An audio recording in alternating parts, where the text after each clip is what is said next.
Bu narsani bilmagan trader hali trader hisoblanmaydi. Bugungi mavzuyimiz bozor sessiyalari. O'zbekistonda rasmiy ish vaqti 9 dan 6 gacha bo'lganidek, har bir mintaqada o'zini rasmiy ish vaqtlari mavjud. Bu bizda sessiyalar deb atalanadi.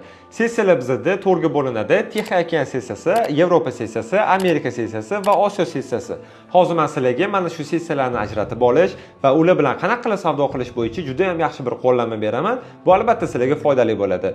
Buning uchun biz MetaTrader 5 ga kiramiz va biz sizlarga hozir beradigan trading session time indikatorini yuklab olamiz va bu yerdan sessiyalarning rangi va vaqtini belgilab olamiz va bu indikator bizga har bir sessiyalarni xuddi shu ko'rinishda ajratib beradi. Xohlasak biz Yevropa sessiyasini o'chirib qo'yishimiz mumkin yoki faqatgina Amerika sessiyasini qoldirishimiz mumkin. Bu sizlarga nima foyda beradi? Bu sizlarga sessiyalar bilan savdo qilish bo'yicha va tajribalarni orttirish bo'yicha anchagina foyda beradi. Masalan, Yevropa sessiyasida narx bayga yursa, Osiyo sessiyasida narx selga yurishi juda ham ko'p holatlarda kuzatilinadi. Bu indikatorni sizlar bizning Telegram kanalidan topishingiz mumkin. Telegram kanal linkini bioda qoldirganmiz. Bemalol kirib foydalansanglar bo'ladi. Shunaqa foydali kontentlarni yo'qotmaslik uchun bizga obuna bo'lib qo'yinglar.